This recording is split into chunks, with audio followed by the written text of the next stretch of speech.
reading these intros when your superstar guests in the studio with you. I know, right next to us, Let us know right what you here. think, Damon. All right, OK, here we go. From the Britpop of Blur to the electric sound of the Gorillaz, it's fair to say that Damon Albarn's back catalogue is nothing short of varied. Is that fair enough? Do you agree with that one? Eclectic. Right, eclectic. Okay. Right, when we do that again, right eclectic, Emily. Yeah, OK. Now for his latest eclectic solo project, get that, he's turned to the landscapes of Iceland for inspiration. Listen up, Damon. Come on, listen in.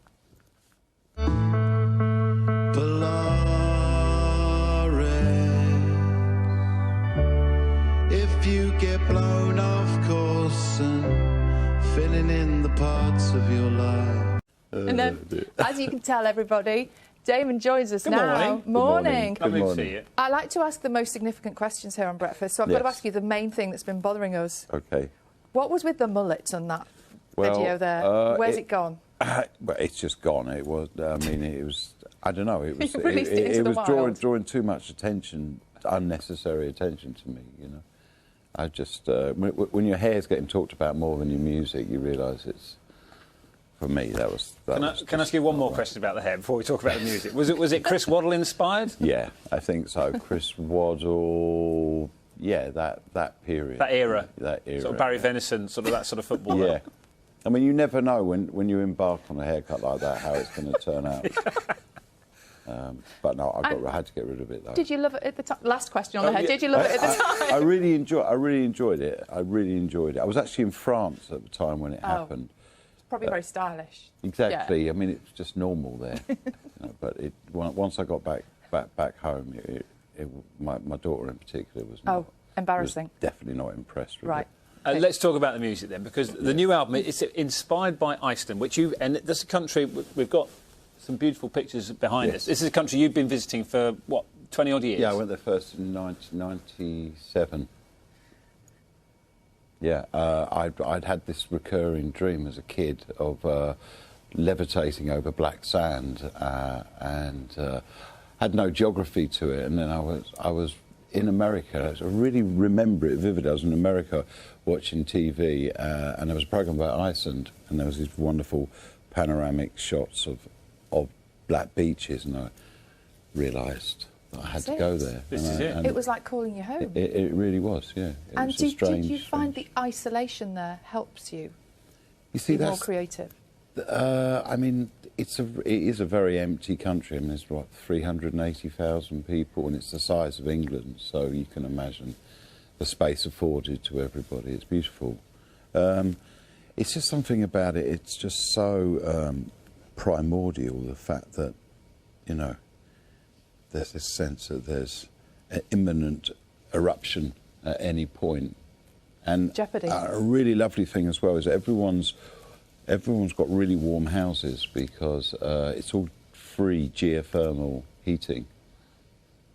Grow lots of bananas in Iceland, don't they? Yeah, and in huge greenhouses, and tomatoes. Yeah. And I'm enjoying this interview an awful lot. Hair and Icelandic bananas. Have you some of the stuff written about your new album?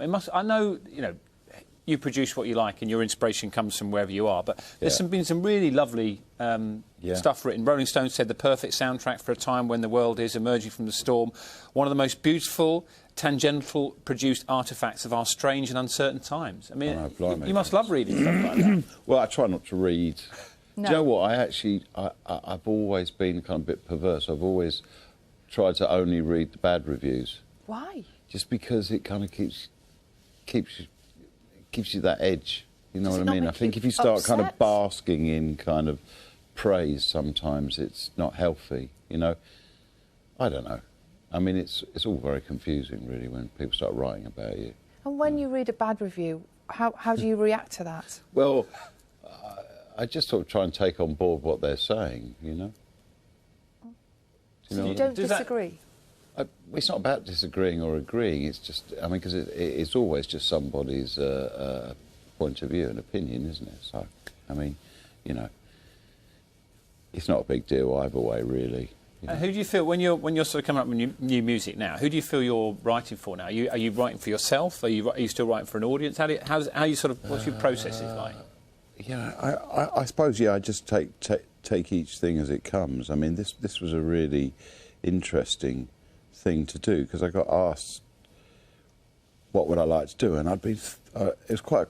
That's quite actually when it's just a blank canvas. It's quite hard to decide where to go. And but I'd always wanted to make music looking out of this window in Iceland, and because of the circumstance of the commission, I was able to bring some orchestral musicians to Iceland and sit them in front of the window, and we did 3 workshop sessions over over a year, and yeah, just played the landscape really, and because outside my window, I mean, it's a bit like that, but behind it there's in the distance there's a volcano and a glacier, and the thing is that Snæfellsjökull, which is the name of the glacier, has receded really noticeably in the last 20 years. So I've actually watched kind of climate change in action, you know, and that was the kind of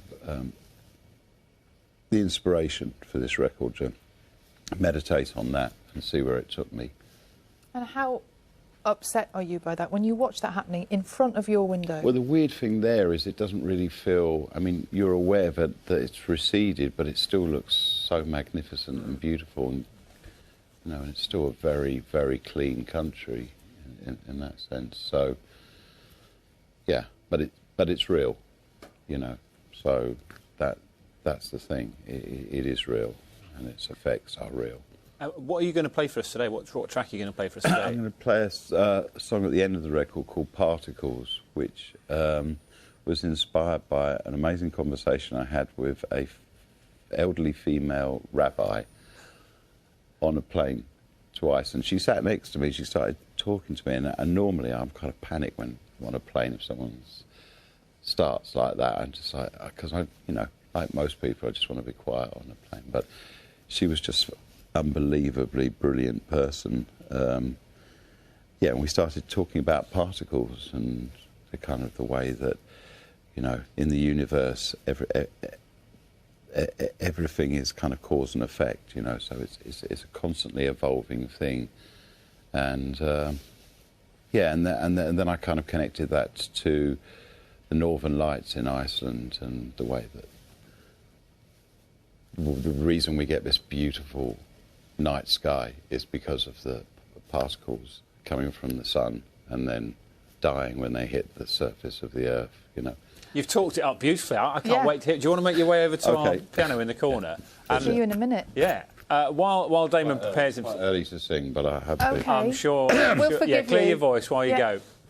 While Damon settles himself, the album is called The Nearer the Fountain, More Pure the Stream Flows, and he's about to play, as he said, a track called Particles for us, which was inspired by a chance meeting with a rabbi on a plane. Damon, if you're ready, we're ready. Over to you.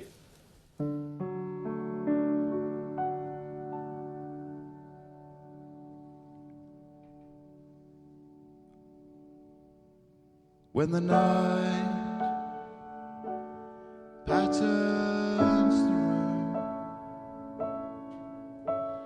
and black sands return, I will drift away from land as the sky begins its burn. Only you, darling, can call me back in, for the particles are joyous as they lie on your skin. The nearer the fountain, more pure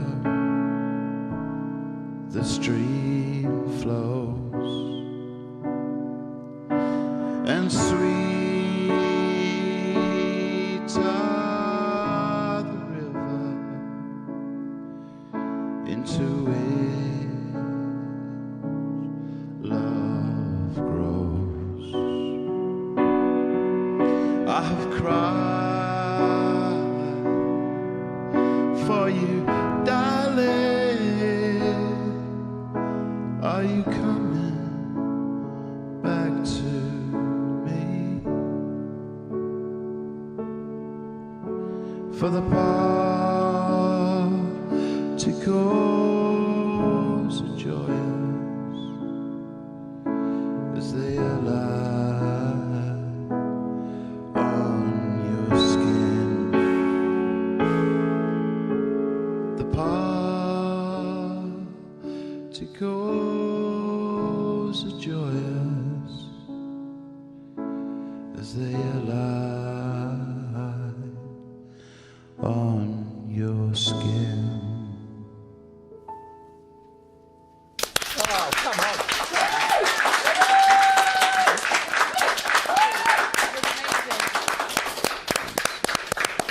How's that for a Tuesday morning? Oh, my goodness. Has that got you a bit, that? Oh, it's beautiful. Beautiful. David, that was lovely. Thank you very much. much. All the best for the new album, man. Thank you. That's a gorgeous song. Thank you very much for playing for it live this morning on BBC Breakfast. Do stay